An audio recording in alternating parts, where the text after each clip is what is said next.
Oh, pero para sa ngayon, punta ka lang dyan. Okay. O David, maraming humingi daw ng ano mo, ng video mo. Maraming nagre-request mag-artista ka na raw. Bakit? Ano bang gusto nila? Hindi ko alam. Siguro tanungin natin sila. Lagay ko to sa YouTube. Okay, YouTube. Ano bang gusto mo? May chance ba daw siya? Para sa ano? Hindi ko alam sa pag-aartista mo.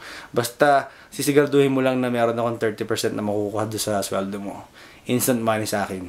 Yun. Kasi ikaw naman ang aking agent, di ba? Hindi naman agent. Parang ano lang. Connection lang. Oy. Dahil connection, ako yung connection. So Parang kailangan... Parang palamon sa akin. Hindi naman. Para magbe-benefit din ako, no?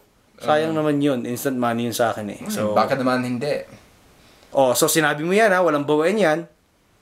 So, Depende sa'yo. Kung sakali magbayayaman ako, siguro, sige. Pwede. Sige, 30% dapat sa Bibigyan akin. kita, ibabalik ko lang ang aking pera sa mundo. Yan naman ang gagawin ko. Ano yung sabihin, babalik ang pera sa mundo? Gagawin ko ang mga mabuting bagay.